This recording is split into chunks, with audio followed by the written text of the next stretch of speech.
What's up, folks? You are tuned into the Failing Frequency. I am Ethan. And I'm Mike.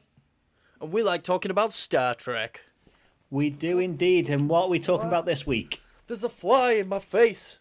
There's a fly. We're talking about flies.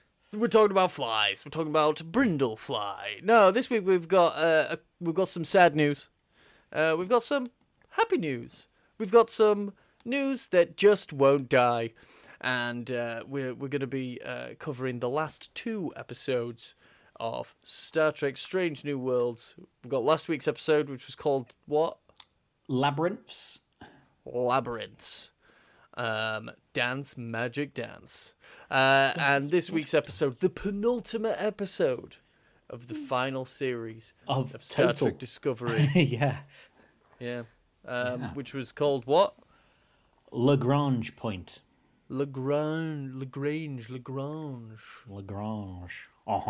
Very cool.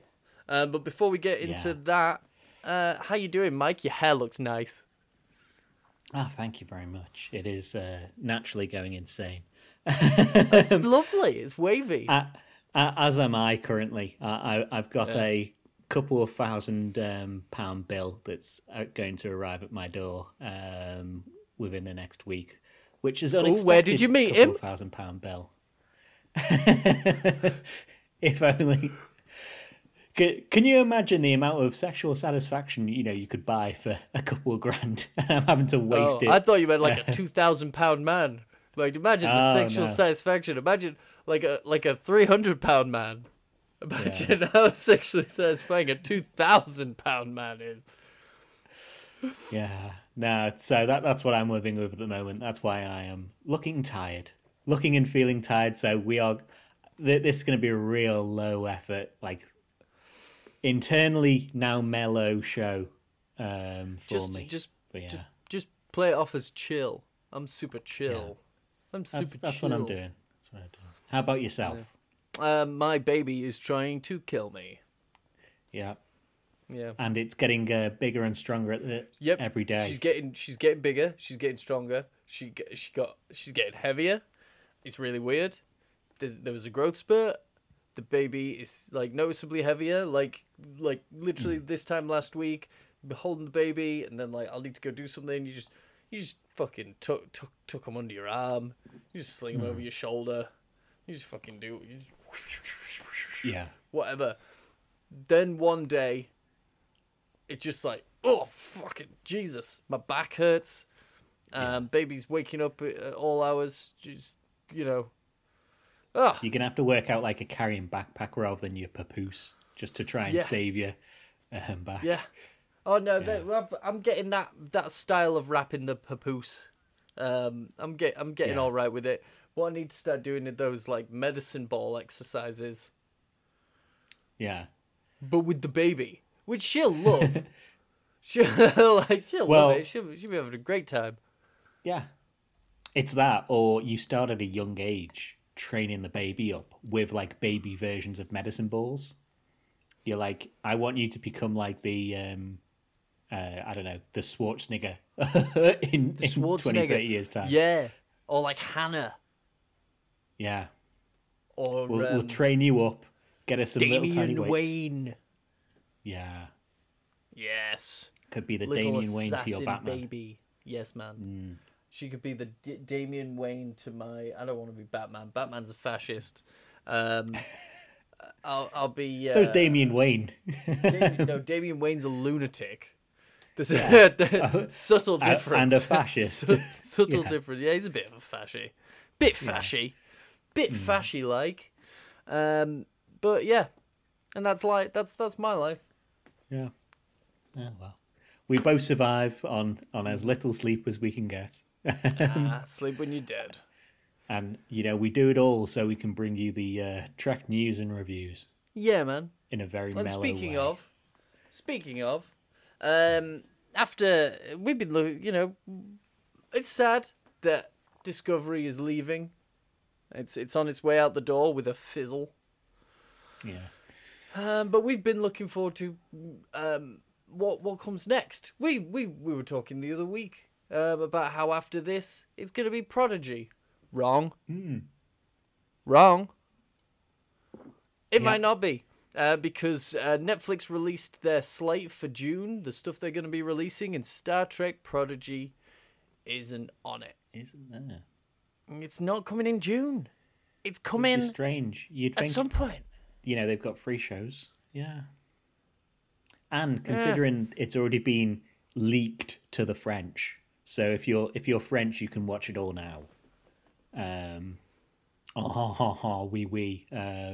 baguettes and all that, onion necklace.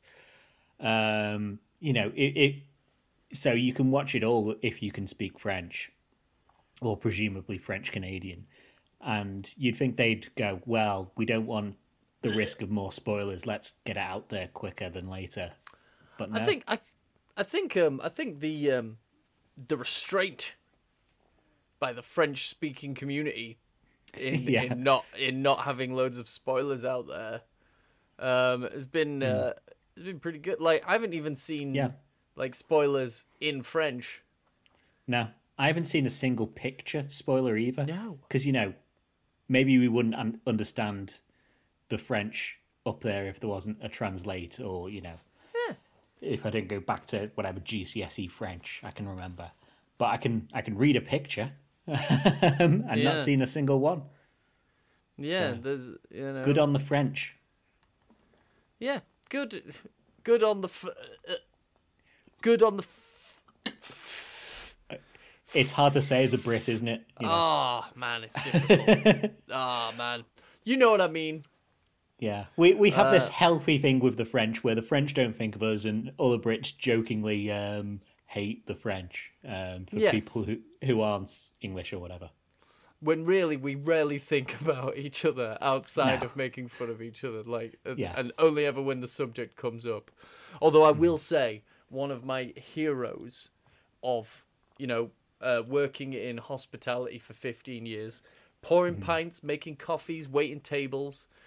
There was a French man who was working as a waiter in America who got fired for being rude. And he managed to successfully sue his former employers for discrimination. Because that is the French way. Because that is the French way. He's like, I am not being rude, I am French. Yeah. You pig.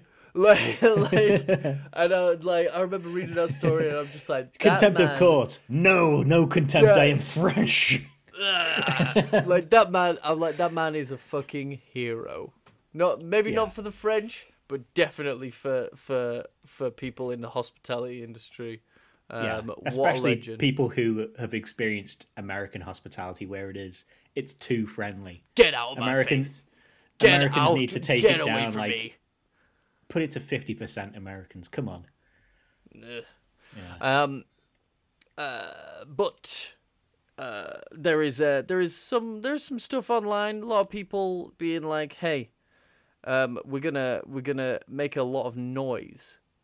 Everyone's arranging to watch Star Trek Prodigy Series 1 on May 26th to get Netflix's attention.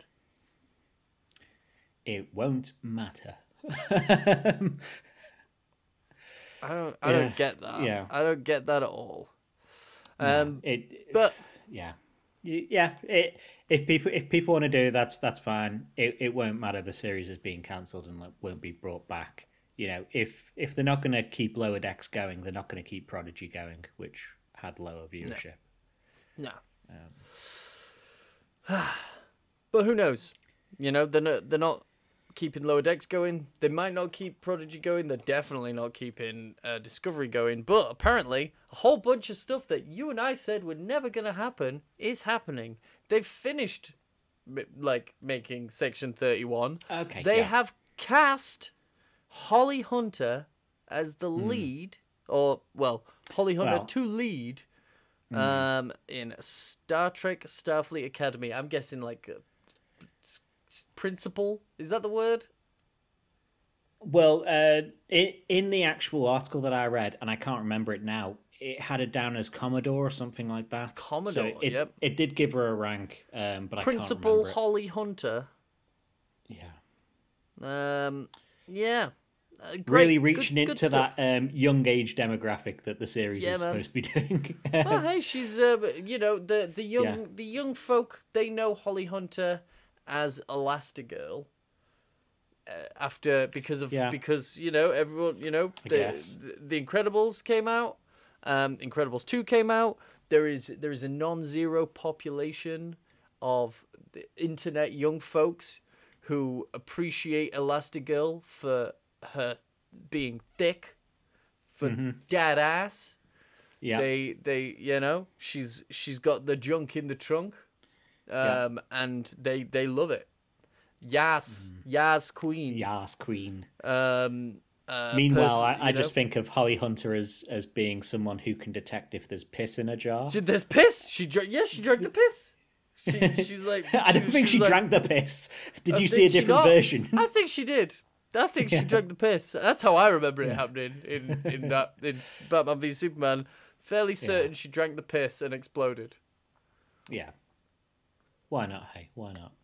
Holly Hunter, piss drinker. Oh my God! This is piss. Man. This is my piss. She does a double take as well. She sips a bit and goes, "What was that?" A bit more. What was that again? Oh this no! Could be... I think... oh no! I'm exploding. It's piss. But good for her. She's gonna be drinking piss and stretching all over Starfleet Academy. How very San Francisco. Yeah. And in more news of productions that we didn't think were gonna happen, and you still have a lot of doubts, but like just based on the law of Sod, Simon Kinberg, the producer of a lot of X-Men stuff, has joined the pre-production for a new series of Star Trek films. He's going to oversee them, it says here, which is meh. Easiest job in the world. The people who get hired to write Star Trek 4, and by that I mean the fourth one of '09 or whatever this is, easiest job in the world because you know it won't come out. He's overseeing. Yeah.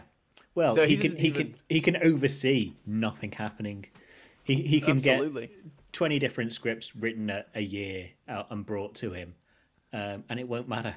It's fine. It's literally. Yeah. He'd be like, yeah, that sounds good. Next. Yeah.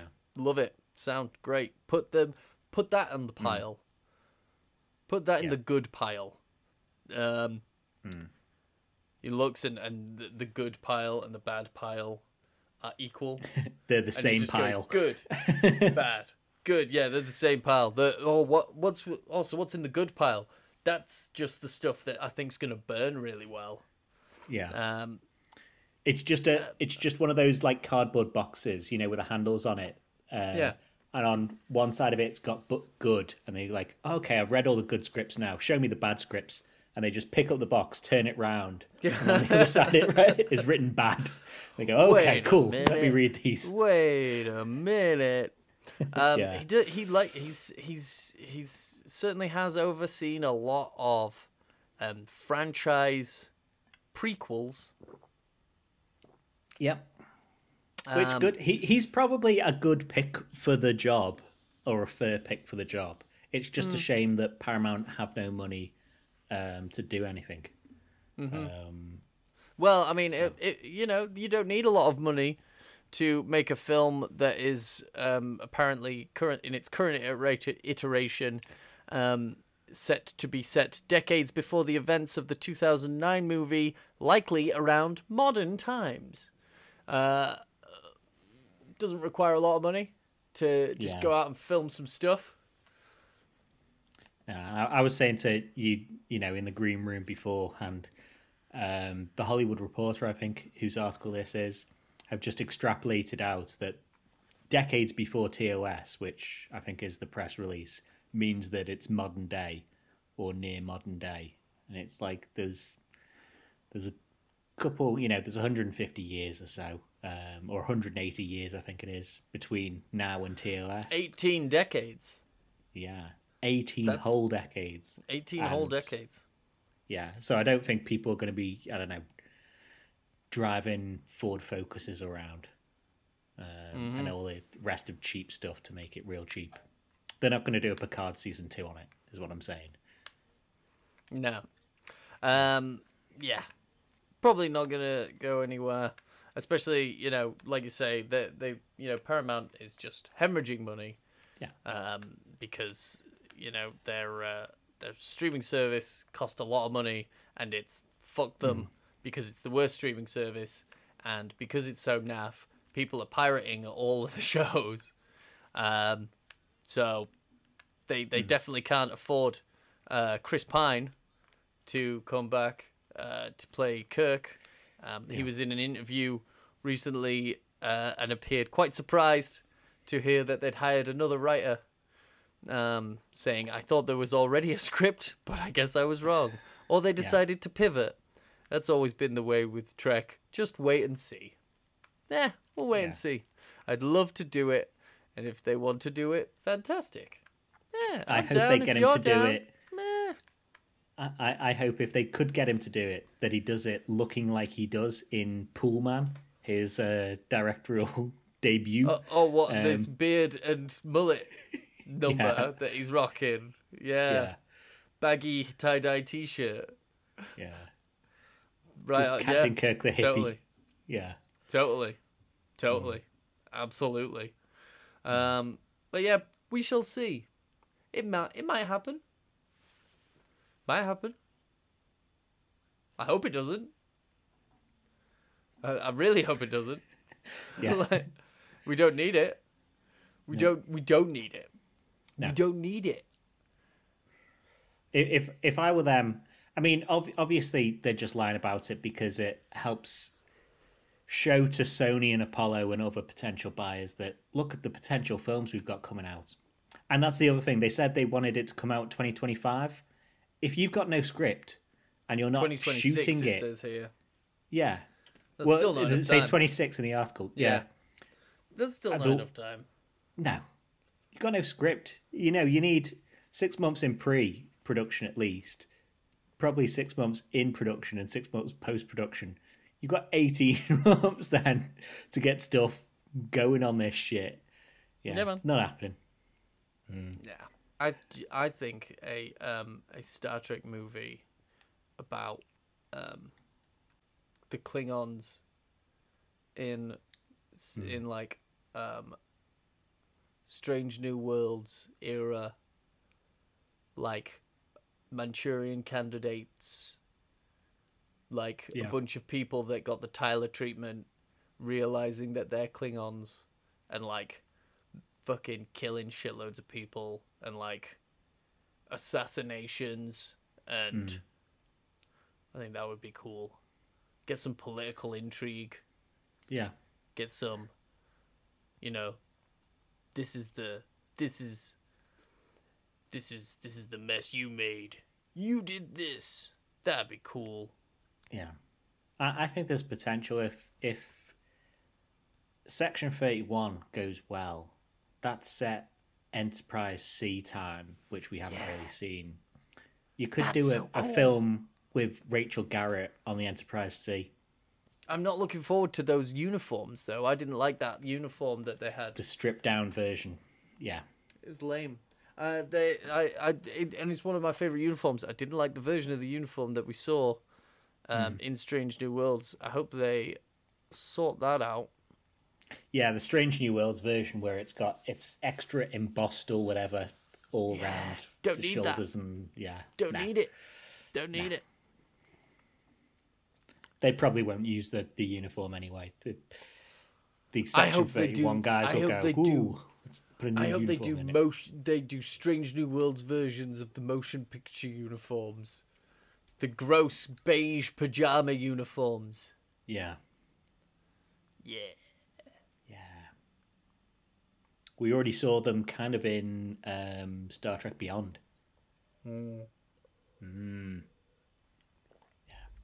Anyway, should we talk about some fucking episodes? Should we push on? Yeah, dog. So episode 8, Labyrinths. What did you think of the episode? Non-spoilers first, of course. Oh yeah. How? It was all right. It was all right. It felt like, it's the fucking labyrinth of the mind. Like there was. Are we doing spoilers and non-spoilers? Did you say? Well, let's just. I don't care. We're a week behind. It felt. it at no point did any of the how do I find where the clue is? Is it in one of these books? Is it in one of these books? And they're like, yeah, maybe.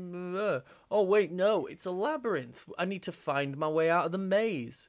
Maybe. At no point in the episode did I not suspect that the point of being in this labyrinth was to find some deep, inherent emotional truth was for Michael to work out a truth about herself. The whole time I'm like, that's not what the maze is. Especially when, so I thought she was just being idiotic when she's like, it's got to be in one of these books. I'll read the books. But earlier, before she gets to that point, she says something like, oh, it must be pulling from my memories to make this place. And you're like, okay, so if someone didn't remember the library, would it still put them in the library?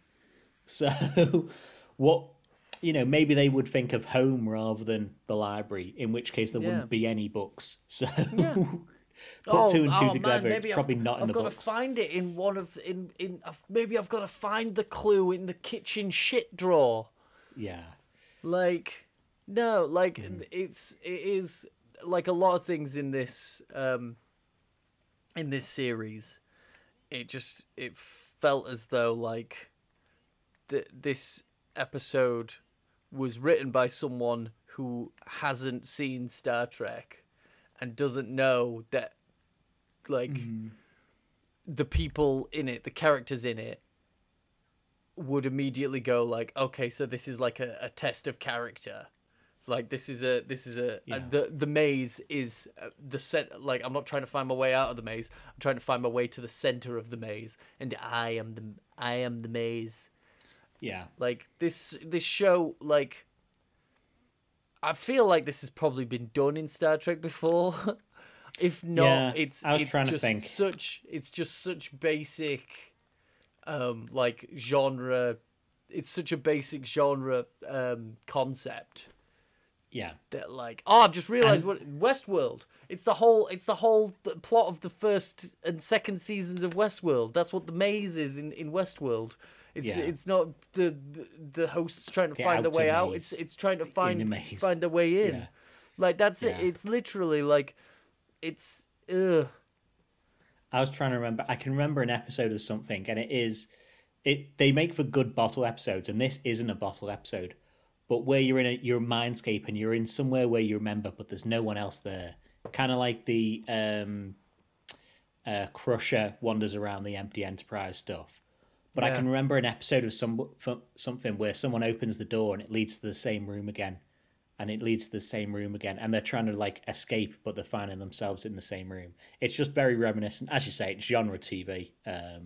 It is. Yeah. It's just, it's the whole time.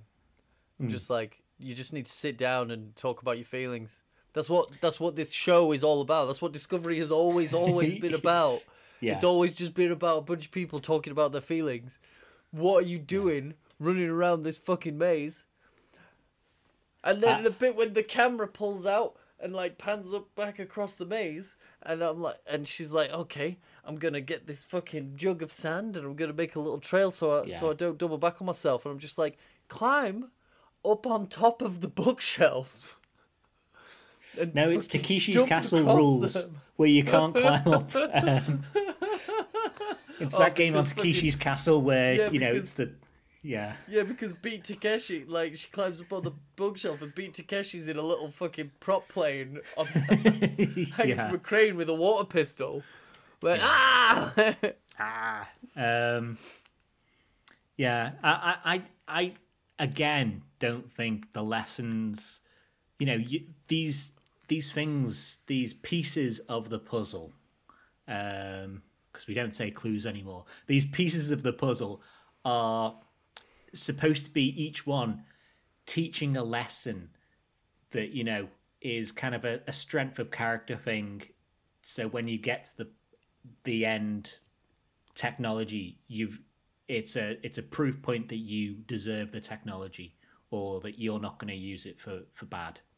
And again, if Discovery did nothing, Marlon Locke probably wouldn't get there. So congratulations, Discovery, for giving the enemies the thing. Great. It's a copy of Indiana Jones' Last Crusade again. Kneel before God, you're penitent, you have a leap of faith, you do the other thing that I can't remember, the word of God, the name. So it's the same, it's cribbed off that. But in this, the lessons that we've had is be respectful of animals is one that I can remember, where it was, this thing is just hidden behind a rock. So you didn't even need to be respectful of the animals. You could have just looked around for rocks. Then this one was to be truthful or to be open or something like that. I don't know. To share your feelings. To be honest with yourself, to know thyself. And as you say, Discovery, they talk about knowing themselves and sharing their feelings constantly. It's kind of, a bit of a CW version of that's why this Star Trek is more the CW than any other Star Trek. It is because they spend time in corridors hugging it out and having a chat about feelings more than anything else. Learning the same lessons about themselves over and over again. Yeah. And like did you find any of Michael's inner truths to be a revelation in any way? I didn't think half of them fit with her character anyway. I think the closest the fear of being a captain, yeah, and making the wrong decision. Maybe you can bring through the wrong decision because she started the Klingon War, but she's never really had a fear of being a captain. I think there was a bit of meta narrative going on there with that, because she's talking about like having to prove that you deserve the job that you have. I think that was sort of a commentary on like just Discovery being a show, just Discovery existing, because people have talked shit on Discovery the whole time it's been around. I mean, we're doing it now, but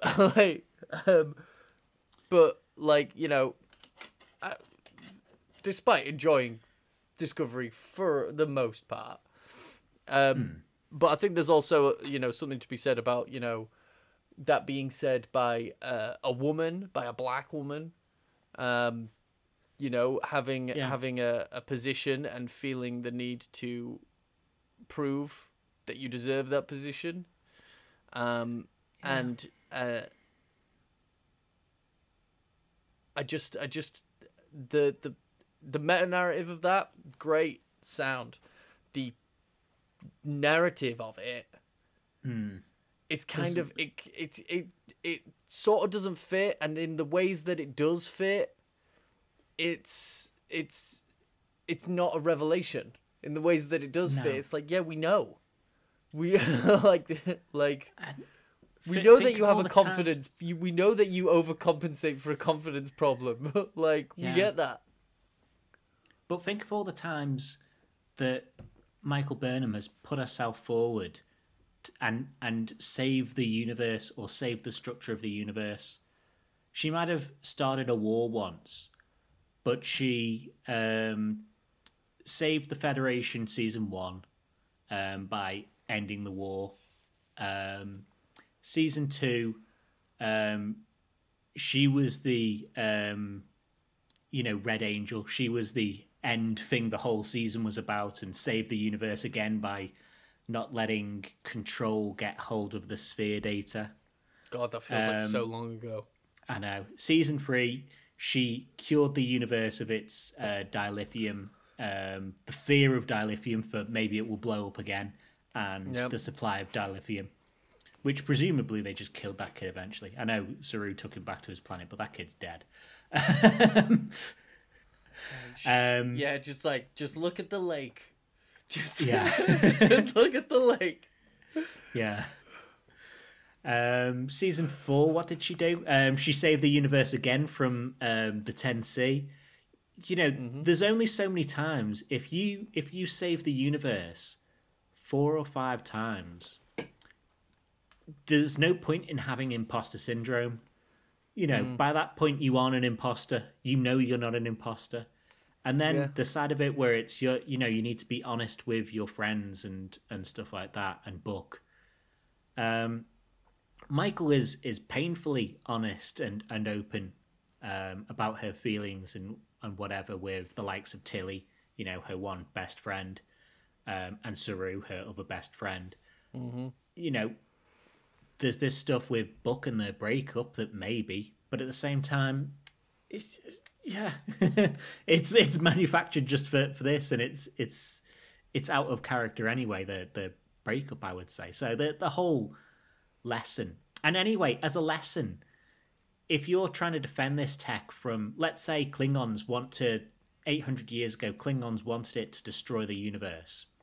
If Klingons got in there and were honest with themselves about wanting to destroy the universe, would they be like, okay, cool, you're honest with yourself, you're honest with your friends, your family about wanting to destroy the universe? Yep, because like Klingons, you know, say what you want about Klingons, but they wear their fucking blood-seething rage on their sleeves. Yeah. Like, you know, you don't need to push a fucking Klingon to be open about his feelings. Like, he'll fucking scream them in your face. So I think that whole thing is a bit stupid. Yeah. The other thing that I thought was a bit stupid, and it somewhat baffled me because I thought it was going to go down a particular way. And it's not just that it didn't go down this way. I don't think it makes sense as part of the story that it doesn't.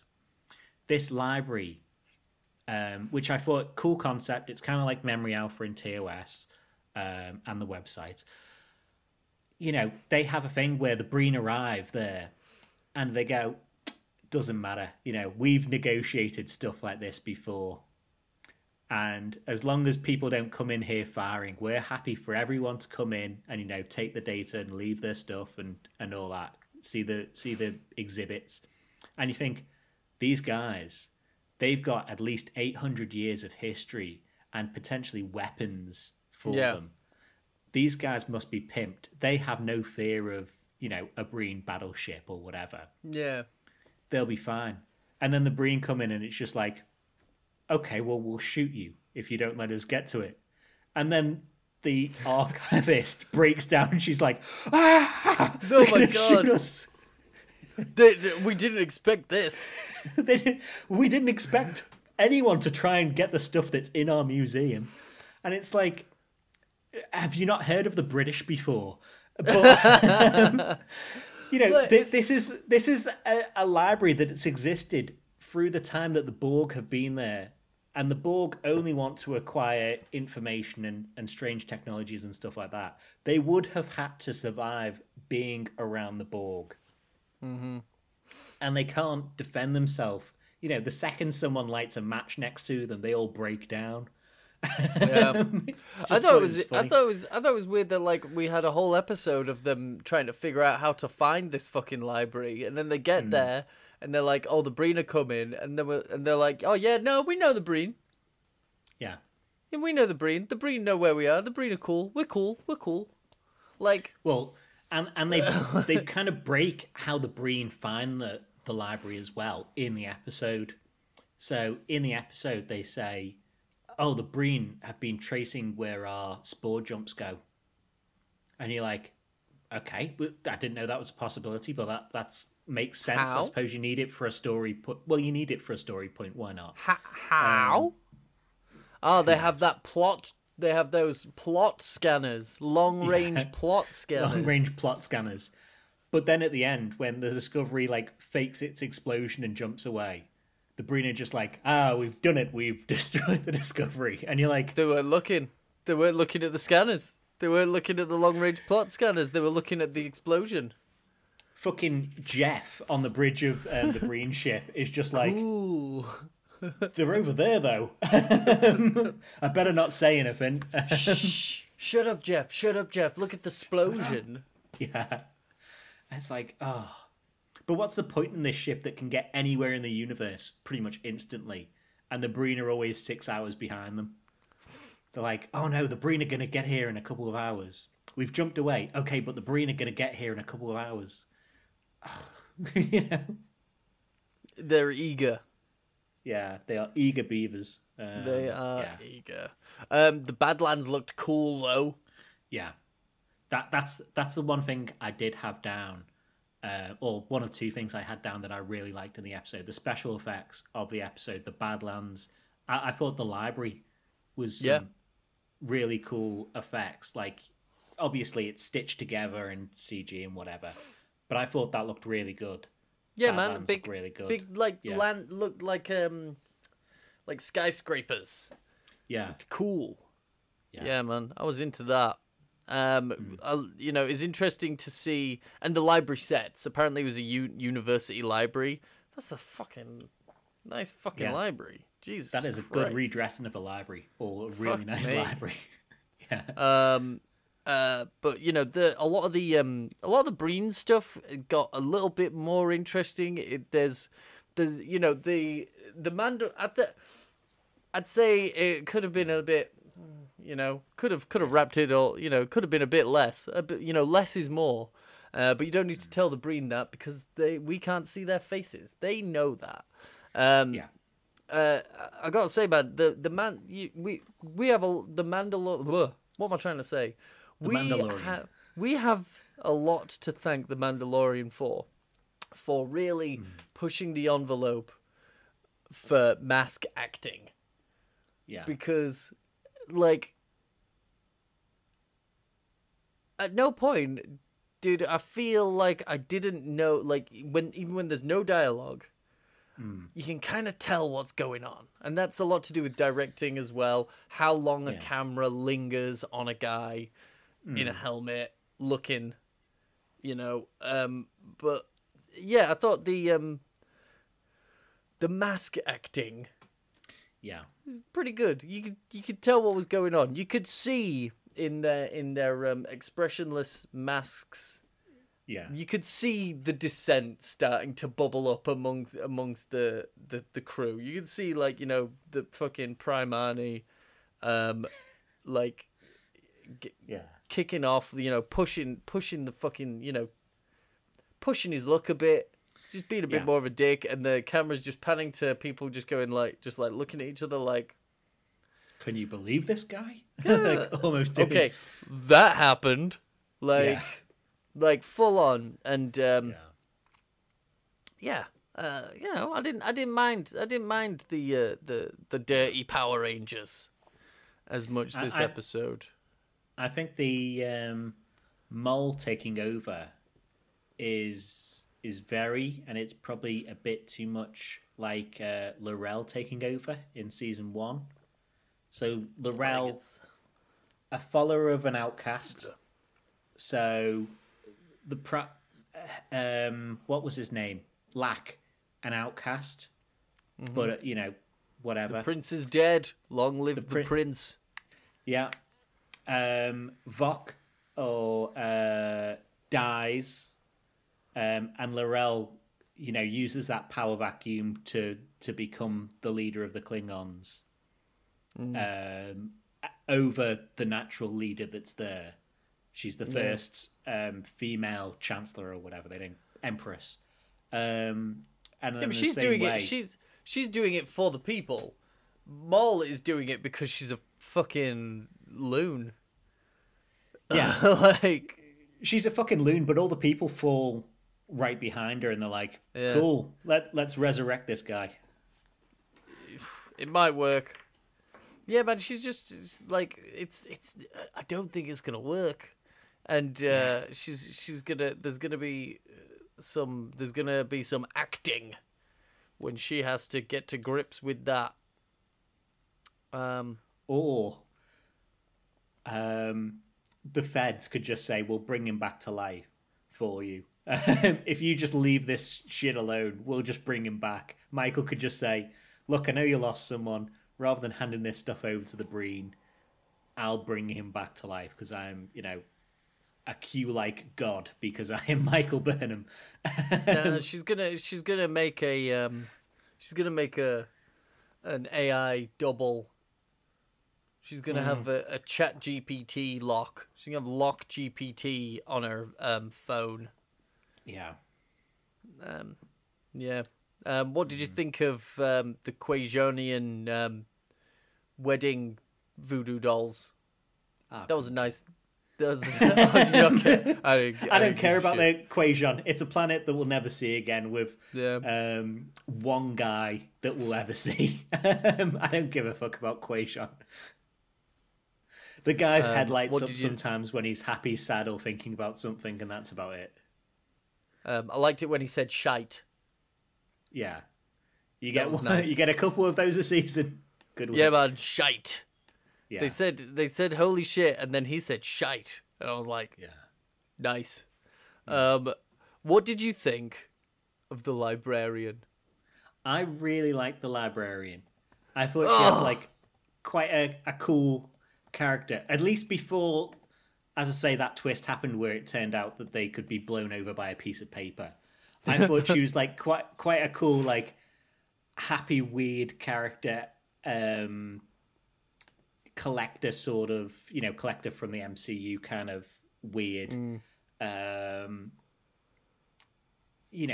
And it's a nice return and seeing in Ephosian, I believe.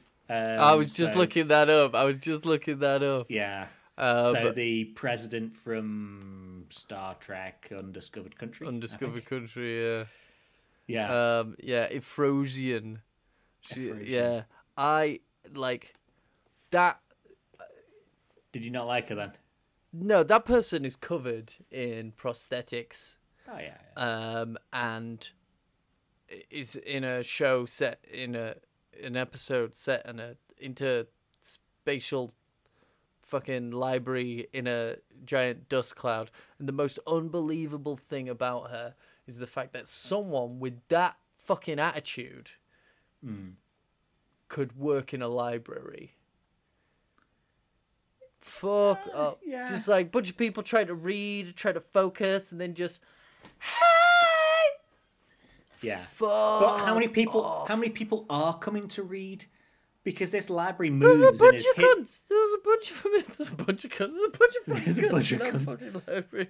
But this is supposed to be like a semi-secret members-only club library and storage vault, hidden in one of the from the TNG days most inhospitable spaces that you could get to, and it's kind of like, okay, well, I guess you get to kind of go loopy when you've not got many people to show round in a while. I'll tell you who I did wouldn't. think, by the way, the Badlands should be like no problem for a 32nd century Federation ship. They should be able to take every fucking hit that takes out. I don't even know why there's still Badlands.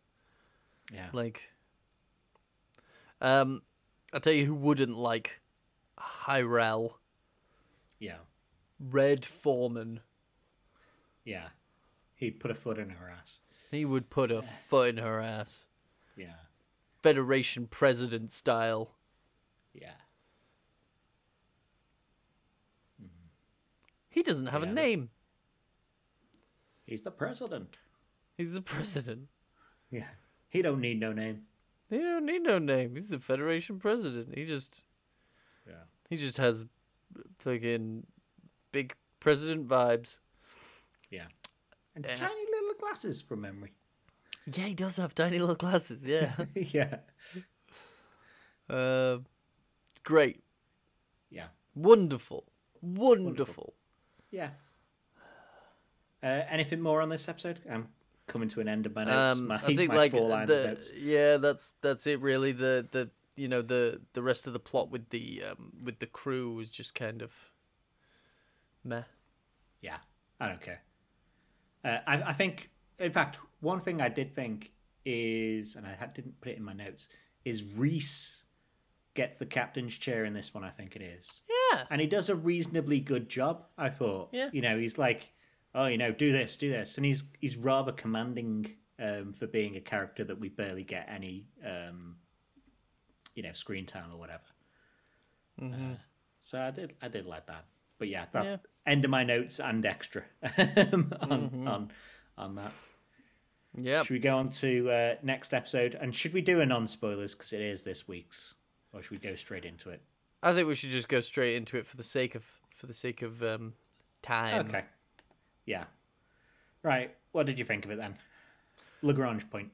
It was all right. I liked. There was a bit of science. I'm a bit of a I'm a bit of a space nerd. I like space. Space is cool. Did you see the pictures of the galaxies from the Euclid satellite? Yeah. Fucking cool. But yeah, there was a bit of science. I'm glad that we didn't have a whole episode of trying to fix the spore drive before, which is what I was expecting. And I'm glad that we got some Saru back. Mm-hmm. He's been off being diplomatic. Mm-hmm. But for the most part, I guess I was just kind of like, I tell you what I couldn't help but notice in this episode. Jonathan Frakes, right? Yeah, two takes Frakes. Director Frakes. Of the episode. Director of the episode. He often has a tendency to insert quite jarring shots. Okay.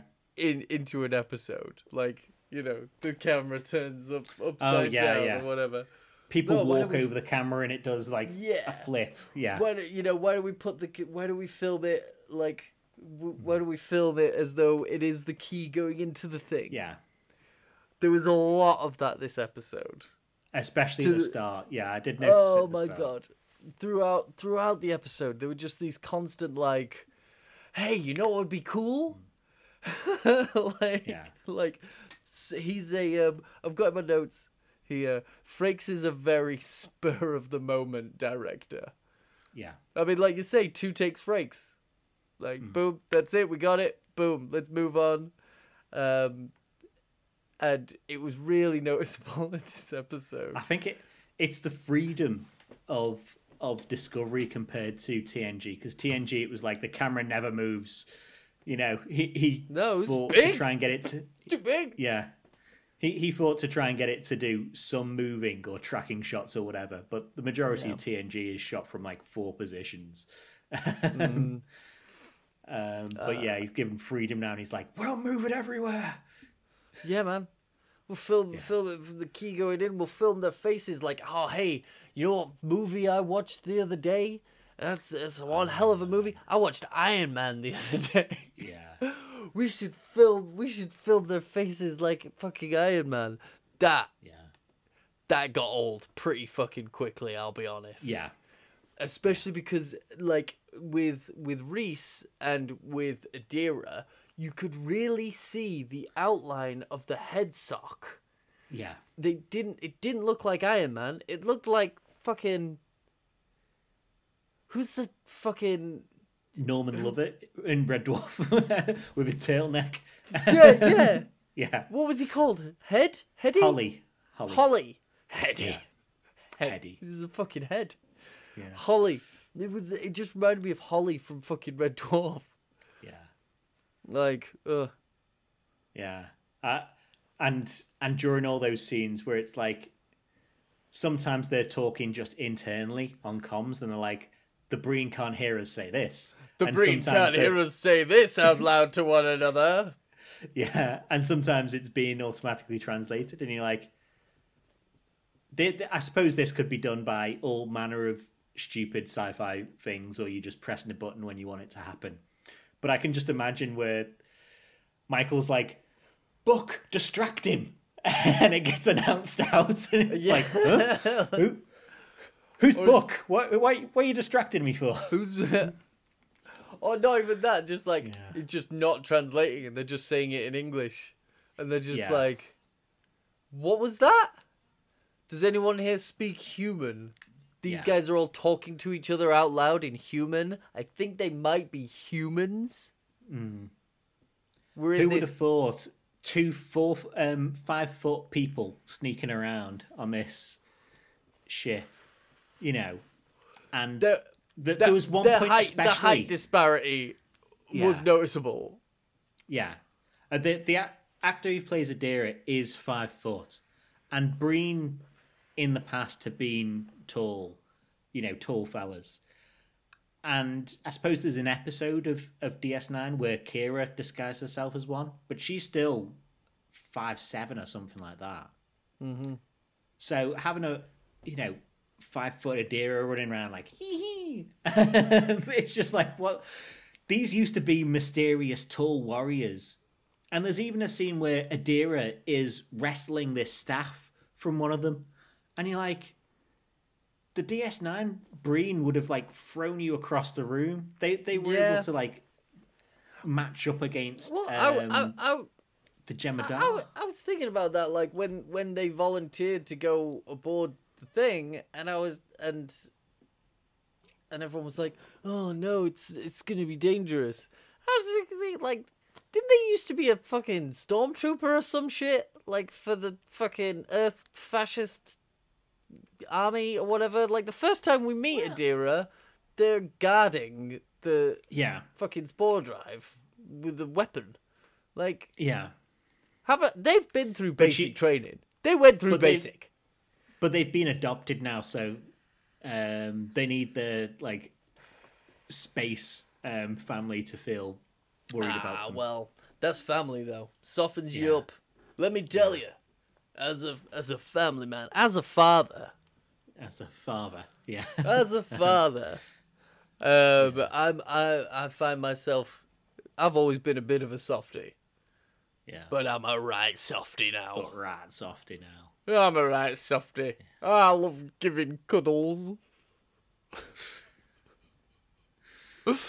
and I'm sure Adira loves a cuddle. Yeah. But even beyond the height thing anyway, there's a scene in particular, or there's a shot in particular, where Michael Burnham, other than all the times where they're like looking at each other and not saying anything out loud, or like terrible mask acting, terrible helmet acting. Where last episode you said amazing mask acting, these guys terrible, or like terrible at fitting in. There's a scene where Buck and Michael like recognize a box on the floor or whatever, and they're like, "We need to shut that off to drop the force field." And Michael walks up and does this like flowy walk movement, and you're like, no one else. They're all like military soldiers marching. Stop fucking like swaggering around. And I'll put it in here because I thought it was like, if it was that like noticeable to me, that it was like, okay, I guess it clues the audience in, the dumb audience, that, oh, that one's Michael. I know that one's Michael. But for all the Breen around, they'd just be like, that's Michael. That's Michael. Why are you walking like that? You know, Breen soldier. Yeah. Fucking, the party hasn't started yet. Why are you so loosey-goosey? Yeah. Oh, that was so funny though when fucking Buck asked that Breen to an orgy. Do you have anyone to go with? Yeah. That was so funny. I'm just not a fan. You know, what I said when it was revealed that Lack was a Breen. It's like, well, they've gone from this mysterious like tall warrior race, and now Buck is like, hey, you want to go to a party later with me? And like, oh, okay, I don't have anyone to go to a party with. And you're like, sure. I'm just like, oh my god, they're a warrior race, and you're like, oh, a mysterious race, and suddenly it's just like, hey, you want to go to a party? And it's like, Yeah, I'll go to a party. Okay. Yeah, man. Yeah. That's warriors, man. They work hard, they play hard, baby. Yeah. And that fucking guy anyway, where Michael's like to Buck, distract him, and he keeps looking at Michael, and then Buck goes, you want to go to a party? And he's like, what a party? And then Buck doesn't talk for like 2 minutes, and he starts looking at Michael again. He's like, yeah, I want to go have an orgy with you. And he's like, hold on. And then Buck stops for another minute. It happens at least 3 times where the guy just looks down at Michael doing stuff. He probably just looks nervous. Probably just looked nervous. Probably the other guy's probably just like, oh, he's shy. Yeah, he's like, ooh, fight me to an orgy, lovely. Yeah. I tell you what. Like I meant to look this up, but like, so at the start of the episode, before we get to the terrible helmet acting, Stamets, like they fix the spore drive, but there's something wrong with the nav computer, something wrong with the nav system. Stamets is like, the nav system's fucking jacked up, and I'm like, aren't you the nav system? Yeah, he is. Like, what? When did we get rid of that? For how long has he not had to be plugged into the fucking ship for them to use the spore drive? Well, there was a point where, when Discovery got upgraded, I think that, you know how there was the mini spore drive? They were talking about it not needing a pilot at some point. But even then, it still needed a pilot. It needed Buck to do stuff. But yeah, you're right that he is still the navigator. He is, you know, in the Flight of the Navigator terms, he's the navigator. He's the one who gets them places. Not anymore. You know, he's like, not anymore. But yeah, I thought that was like, and he does calculations. But he does it in the episode because he comes out of the booth. That, you know, we haven't seen him go into that booth for ages, but the one that injects things into his arms, or now he puts his hands in puddles and jumps them places. He comes out of that booth after that scene, so he must have been navigating them still. The navigator's but in any case, like, you're the navigator, like, full on. Yeah, but I thought it was like amazingly risky or whatever, where they're just like, we can jump there. But we could jump, I'm not accurate at the moment, or we're not accurate. We could jump anywhere around there. And they're like, do it anyway. That's great. You could materialize inside a fucking planet for all you know, like dead. Well, like I mean, they materialized right outside a fucking black hole instead, which is probably just as bad. No spaghettification, though. But they did do, like, funky... like slingshot thing, which is the science thing that I liked, because they science the science. Because in order for you to be in like proper danger of a black hole, you actually need to be quite a bit closer to it than you would think. All of that, all of those swirling discs that you see around a black hole. The matter in those discs is gonna be spinning around that black hole for fucking like millions of years. Yeah. While it's being sucked in, it's gonna eventually get sucked in, but but the mass of the ship probably would have made it get sucked in a lot quicker. But because the spinning disc is photons rather than any sort of like proper mass. Yeah. But like that, the accretion disk mostly just kind of shows you the range of the gravitational pull, and the idea of pulling out just enough to then get pulled in by the gravity of the other black hole, and then use that momentum to just fucking shoot yourself out. I like that. That was cool. Yeah, that was fun. I can't understand, and again, this whole season, I've had a bit of a problem with the scientists from 800 years ago have set up this like series of clues. They're the Knights Templar in Indiana Jones who set up this thing, and the Discovery, has trouble around the black holes, because they get to a place that they probably shouldn't have anyway. But in between these black holes, where the ship probably can't go, the Discovery, modern day Discovery, 32nd century or whatever, 800 years ago, these scientists have managed to build a shell around this progenitor tech and leave it there. So that's their shell.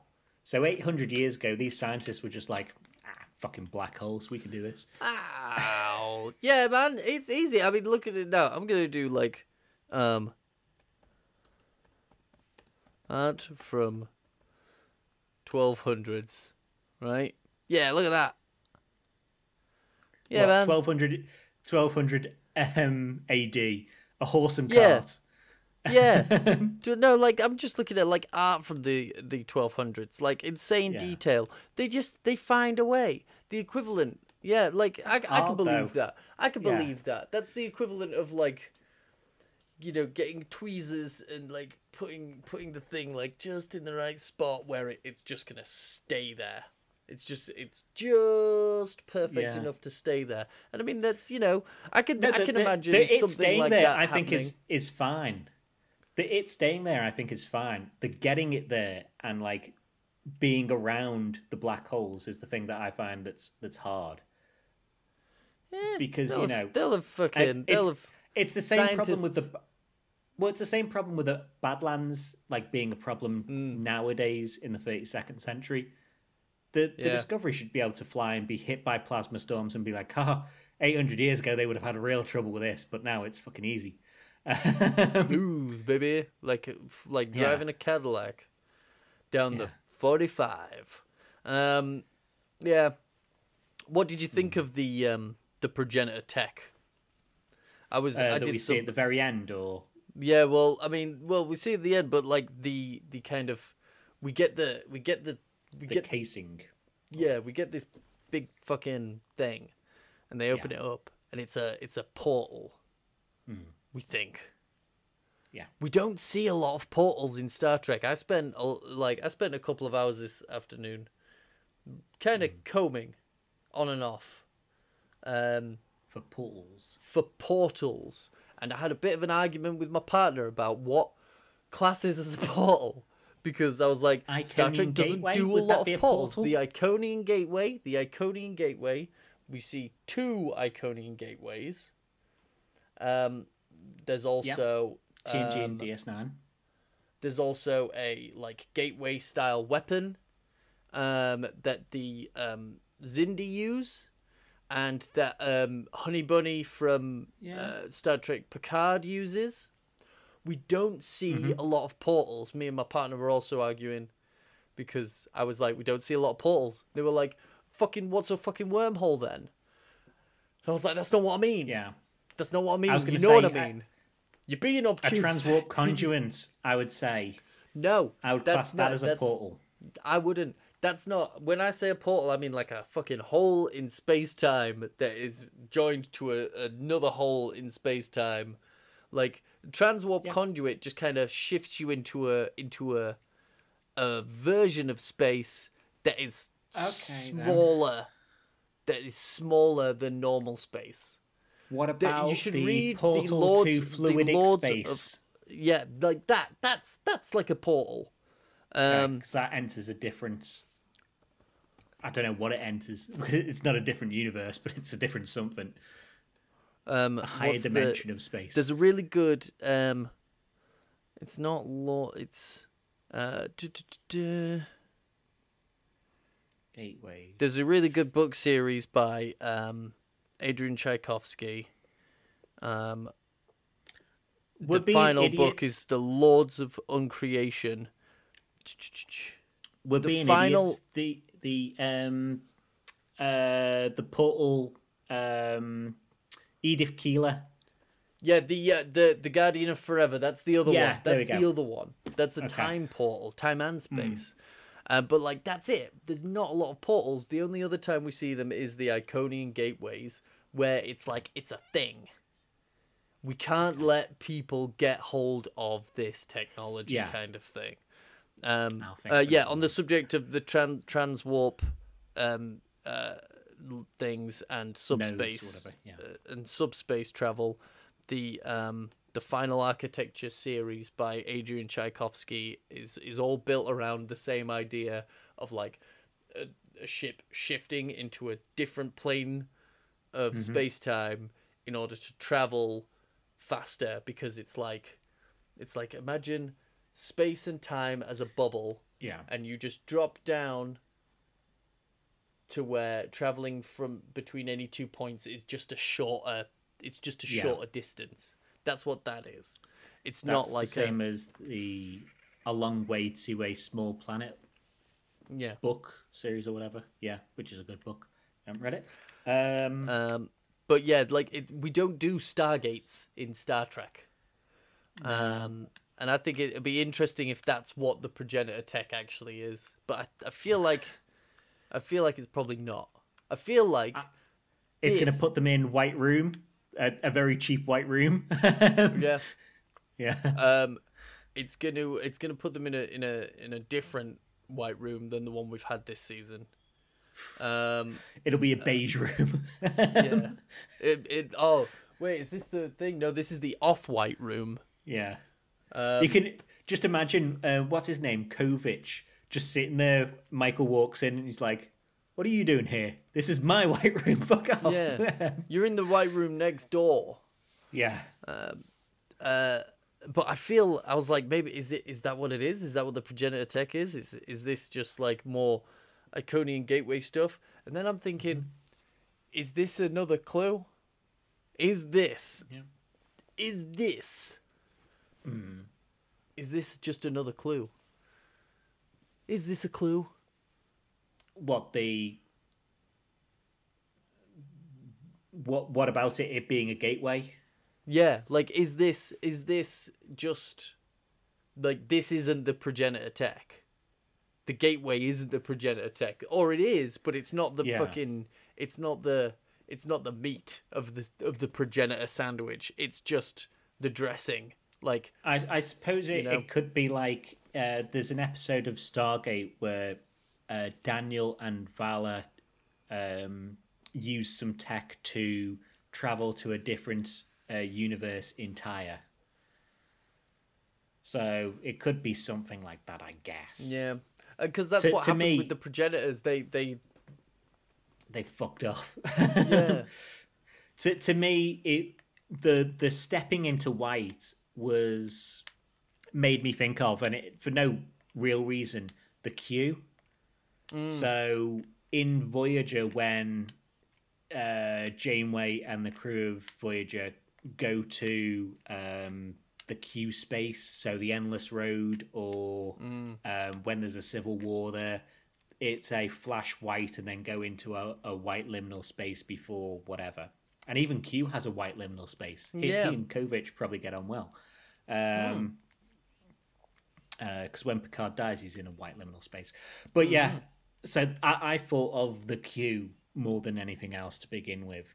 But it doesn't matter. It'll reuse some sets. It'll be, we're standing on Discovery, but there's a filter over the camera lens, or we're in a white room, we're in the volume, just because we needed to reshoot a lot of this. They'll just be in the volume, wherever it is. And in any case, it'll be Saru's on his way as well to die. Oh God, Saru he's has so hopped on board a shuttle. He's so doomed. Like I was like the whole time. I'm 1 week away to retirement and my and my wedding. Like, I can't wait to get married to you, my love. And it's just like, dude, shut up. So that's why I'm like, Michael and Mole, M&M's will bring back their dead loved ones, and it'll be Saru and Lack. Yeah. So that's where I'm at the moment, where they'll use this tech to restore their two dead friends or lovers, and they'll go, this tech can't be used by anyone else anymore. We can't make more cures for death in this universe. We'll have to destroy it. Yep. Yeah. They that's what new Trek is all about ever since Star Trek Into Darkness. Coming up with cures for death and then getting rid of them. Yeah. In fact, I just thought the preview for next episode might be out. Let's do an on episode bet. Are we going to see them standing in a white liminal space? Oh, what do you reckon? In the preview, yeah. Ooh, are we gonna see them in a white liminal space, or are we gonna see them in like someone's childhood home? Nice. You know. Hard to Let's say. See if I can find it. Maybe it'll be a log cabin in Montana. Yeah. Sulu and Kirk are hanging out there. Okay. Yeah. The trailer doesn't show them at all, which is a real shame. Hoping to get some views of white liminal space. There is no white liminal space in the trailer. Now, in the trailer. Not in the trailer. It's all said on Discovery. So that's just the trailer. That doesn't mean there isn't going to be white liminal space. Yeah, man. Place your bets. No, it's all going to be set on Discovery, where Rayner will be sat in the chair. I'm glad that he managed to achieve that character progression of man standing next to chair to man sitting in chair. They really made a point of drawing attention in this episode to the fact that he didn't sit in the chair. But to me, Rayner is kind of like an adult in the room. I feel like he's inserted himself. There's a bunch of people on the bridge who've been on this ship for years, and then there's this guy, and there's a bunch of fucking people at the fucking con. Like, who are these fucking people? The people at the con where we're just like, who are they? Who the fuck are these people? Replacements who've been there half the season and have got a bit of look in, but those characters aren't functionally any different to Detmer and Owo. They even have the same, let's go for a drink now, sort of, one of my friends has complained constantly that Owo and Detmer have constantly been queer baited, of kind of like, are they? And it's the same with these, like the same, friendly. They ended last series with a bit of queer baiting of Detmer and Adira, didn't they? And that obviously they just didn't have time to do that. Yeah. And now Detmer and Owo are off fucking scissoring on the ISS Enterprise. Yeah. And we're sat here with a bunch of people like fucking winking and finger gunning at these strangers at the helm. And we're just like, who the fuck is this? Like, who you? Who is this? And then in this episode, there's a different stranger at the helm. Were they? I thought they were still the same strangers. Okay. No, there's a shift rotation going on. Yeah, which they're supposed to have. But... Yeah. Well, when you say like Rayner's insert himself, can you think of anyone else on that ship that you'd want in charge if this was a real situation? Culber. I've already told you this. Culber, before he started having his spiritual awakening, because when the shit goes down, Culber is still like, we need to do this, we need to do this, we need to do this. Like that's like not in this episode. He's not. No, not in this episode. He's not. But he's not a tactical guy. He's a guy who can get the most out of people. He's still got military training. We've seen him in. He has been in 2 fight scenes in Discovery. He has had 2 fight scenes. He started on Vogue, and he started on Ash Tyler, and it was it was a great scene. He got killed, didn't he? Flicks his but he got sucker punched. He got sucker neck snapped. Like that, I love that scene in the cafeteria where he just walks over to him and just fucking launches his food across the room. And he's like, "What are you gonna do?" Boom. And then he got beaten up by fucking what's her face, but she has plot armor. But like he's still I know Starfleet isn't a military, but he's still a military officer.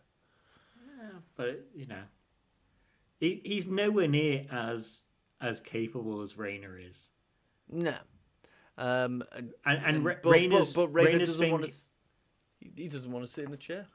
But to me, Rayna is a Jellicoe-like character, where Jellicoe, his change he wants to make is there be a delta shift. And that's not unreasonable to make, when you're in charge of a ship. Just because it's been run in a certain way doesn't mean you can't make changes. No. Rayna comes in there, and his change that he wants to make is people just to be, like, slightly professional. He's just like, just give me the answer. I don't care about, we're in the middle of a fight scene. It doesn't matter. Cry later about it. Just let's solve the problem now.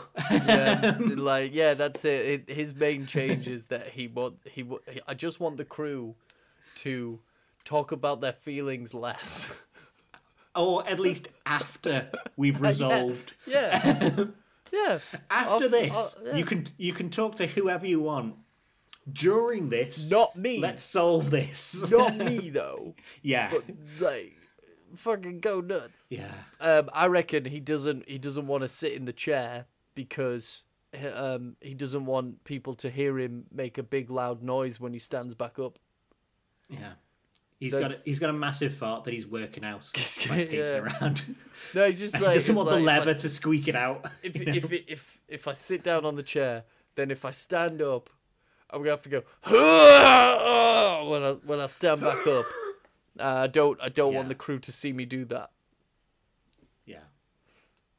I also like him, and it's terrible to say, but Michael Burnham, I think Sonequa Martin Green makes a couple of acting choices, the same way Archer does. I'm not a particular fan of, what's his name, the actor behind Archer. Scott Bakula. Scott Bakula, there we go. Especially during the war bits, like Scott Bakula makes some weird acting choices. Where, like the Mirror episodes, he's just like, "No, stop doing that." He's like a weird, creepy man a lot of the time. Yeah. Or anytime there's like a fight scene, he makes a very weird choice with it. I think Sonequa Martin Green sometimes does that. Sometimes she's fantastic in the show, and sometimes she makes choices where I go like, "It's a weird choice," and that's prerogative. But Rayna plays it like very straight a lot of the time. Yeah. The having barely a choice feels like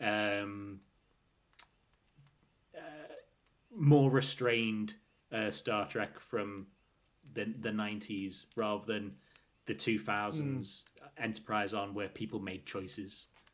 Yeah. The Bakula kind of. Bakula. Yeah. Count Bakula. And I think it works because I hardly ever notice his ridiculous ears. Yeah. But sometimes I do, and I go, like, his ears are ridiculous. That must have been quite difficult to be so serious with those ears. I just feel like a lot of Rayna's moments, like when we gotta save the fucking captain. Yeah. We gotta save the thing. thing. On this chair. I've gotta sit on a chair. Like all of those moments just felt like meh. Like they would have like they're the kind of moments that would have felt more powerful if there was someone.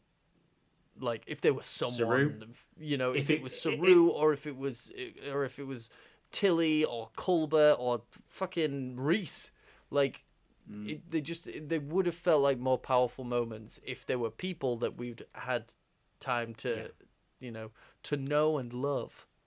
I think ideally, I am a fan of Rayna, but Saru staying on the ship and Rayna not being there would probably, be a bit more interesting than Saru being in 3 episodes this season for maybe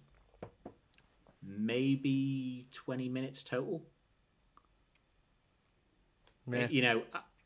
And I'm not overly concerned where he's like, "Oh, I brought you flowers, Tarina." I'm just like, cool. On rewatch, this would get fast forwarded. Yeah, yeah. Oh no, there's something wrong. They have great President, chemistry. I'll though. go and solve it. Those two, They because do. they're playing, they're playing like aliens who have different style of alienness, but like I feel like those two complement each other very well. Yeah, but it's quite detached from any sort of story that we've been set up with this season long arc, and the interaction of Saru to the story, other than he's like constantly one day from retirement, is that time where he went down to the planet and nearly got fired at by drones, or got fired at by drones. And said, "Whoa, we sure are getting fired at by some drones right now." Yeah, It's crazy how these drones are millions of years old and they're still firing at us. yeah. This sure is something. And for a character that we have come to over 5 years care about, it just feels a bit weird where he's just like, "I'll appear in 20 minutes this season." Yeah, I've got a lovely blue tunic. Yeah, and a lovely, beautiful wife, soon to be wife. Yeah, man. I hope I don't die. Yeah, that sure would ruin the wedding. Yeah. The whole storyline with the fucking sus as fuck Vulcan aid as well. Just nothing that went nowhere. Yeah. It's lame. What did you think of? And this is the last note I have for the episode. So them getting onto the Breen ship. What did you think of the moment where they pull up the schematics to the massive spaceship and they put together a plan about firing something into the exhaust port? Did that remind you of anything? It was a bit similar. I can't tell what, It's just maybe like a Space 1999 or something like that. Yeah, I think it was Battle Beyond the Stars, maybe. Yeah, so something vaguely familiar. Maybe like a Twilight Zone or something. Yeah. It was like I say. I suspect that a lot of this series has been put together by people who haven't watched much Star Trek, and then have definitely watched Indiana Jones, and they've definitely watched fucking Star Wars. Yeah, quite possibly. Yeah. Yeah. And I think to remind us all, I predicted this episode like several weeks back, where I said the Breen, or I said Mo and Locke were going to steal the stuff, and then the Discovery crew were going to have to steal it back, because naturally you need them to get advantage at some point. Yeah. And the Discovery crew had been ahead all the way through the season. Yeah. So, yeah. Yep. Yeah, and you need a moment where the plucky gang of misfits has to infiltrate the giant enemy spaceship. Yeah. I thought flying into the ship Battle Beyond the Stars. That was cool. Yeah, but how similar to the ending of Return of the Jedi when they fly the Millennium Falcon into the Death Star? Well, no, I was thinking, yeah, because last season of Picard is a copy of that. But the last season of Picard, so last year we saw that with the D flying inside the extra big cube. Yeah, we did, yeah. And then, the plan is, I tell you what, again, the shield is exactly the shape of Discovery as well. It's not a weird Breen ship. In the shape of their ships, it's Discovery profile. I know, yeah. But they fly in. You would think it would be that way, wouldn't it? But no, it's that way. But they fly in, and it's just like, okay, the plan is going to be, we'll drop the shield, it'll fly out. Maybe Discovery can beam us and the relic, whatever it is, inside. And you're like, okay, sound enough plan. And then they break the shield, and then people are still standing around. Like, and then Not for Mole long. jumps in, and well, Mole jumps in, and then Michael looks over at Buck and is like, and jumps in herself, and you're like, everything should be getting blown out at this point, you know? Yeah. Yeah, no, that was dumb. fucking cool when they fly the ship in though, and like, there's just fucking bodies. Yeah. Let the bodies hit the floor. Fucking let the bodies hit the space. Like there's just fucking just devastation. I'm fairly certain I remember hearing in an episode of DS9 that Breen's suits are rated for space. Yeah, possibly. Fairly certain. Possibly. Yeah. But yeah, that moment. I just love how cavalier they're being as well with this ultimate technology.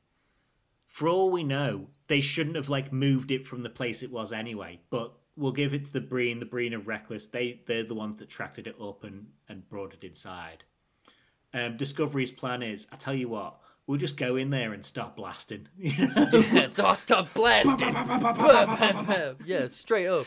And you see this good. piece of like ancient technology hit everything on the way out. Yeah, and then fucking explode.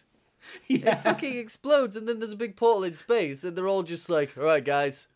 Fucking right, and at no point is anyone like, "Oh shit, it exploded." Everyone's just like, "Right, it's exploded now. Let's carry on with the mission and get that portal." What are you gonna do? Get a fucking lasso? Oh, they have those now. They have the programmable matter lassos. They can do that now. And if they managed to do it 800 years ago, technically they should be able to do it even better now. Fuck it. Fuck it. But yeah. And what's going to be the end game? Is Michael going to stay in there, or is she going to emerge into like space and be like, "Oh shit, this was a bad plan. Programmable matter suit." No, that's 100% what's going to happen. Yeah. That's 100% what's going to happen. She's going to live in there forever, and she's going to revive Saru. Mole's going to revive whatever, and then it'll fall into one of the black holes. Maybe. Maybe she'll live an entire life and raise a family and learn how to play the flute, and then go back to the ship. Maybe she'll engage in a bit of a cheeky revolutionary war with some Q.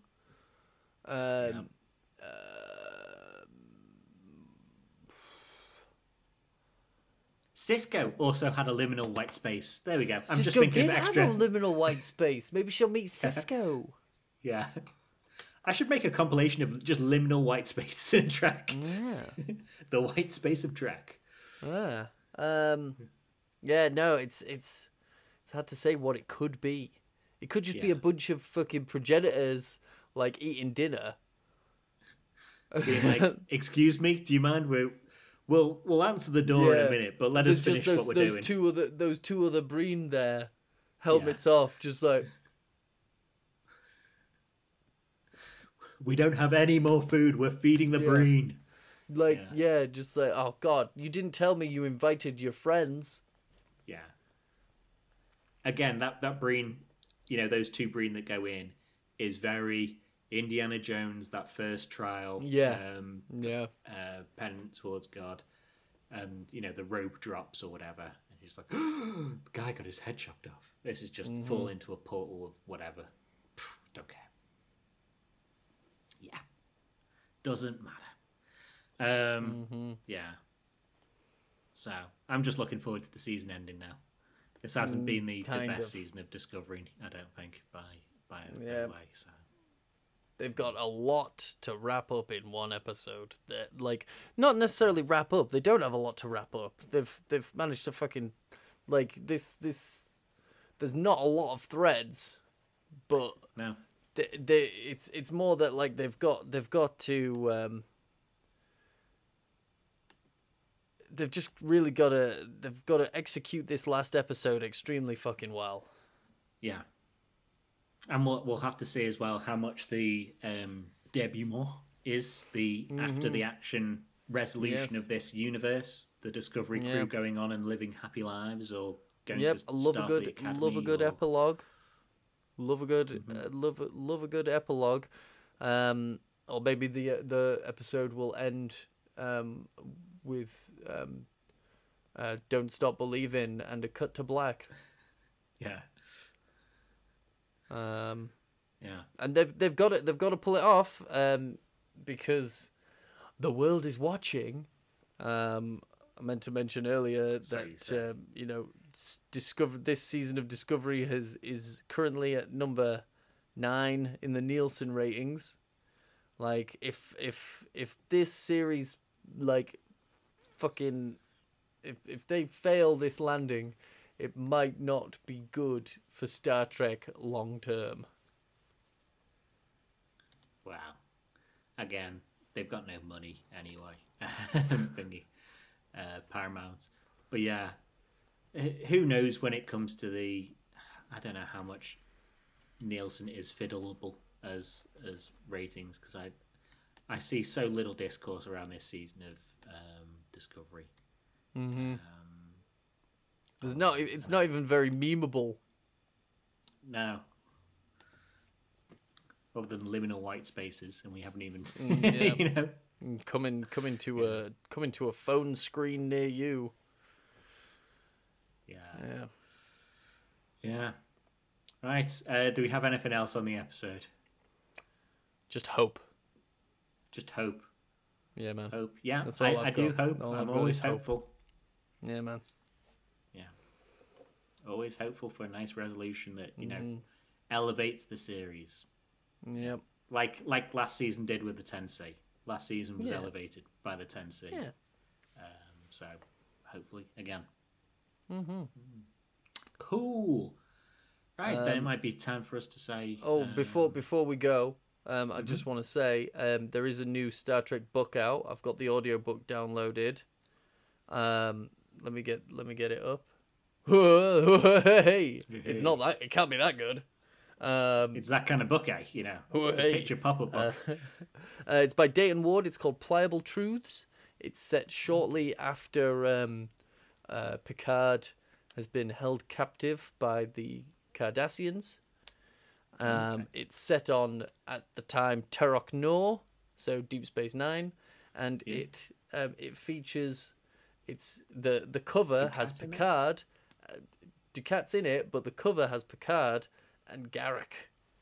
Ooh. Which, interesting. Odo should be there as well if it's set on Terok Nor. Probs. And also, I'm on the second book of a series called The Shakedowners. Oh, I just started playing some of the Shakedowners, which is a humorous Star Trek pastiche about a crew of misfits on a NAF ship. These guys specialize in doing shakedown cruises for Federation ships because everything goes wrong when they're aboard a ship. So they run the ships through its paces, find out anything that can and will go wrong, and the Federation goes right sound, and they fix all those things ready for the crew. And cool. It's an interesting tale. It's funny. It's humorous. Very nice. It's humorous. We do like humour. Cool. Right. Well, I'm not watching anything. Then it might be, or listening to anything. Then it might just be time for us to, other than, I should say, let's get Things Can Only Get Better by Doreen back into the charts, the UK charts. Yeah, man. But yeah, let's say, live long and prosper, you motherfuckers. And peace and long life, double damasses. Woo!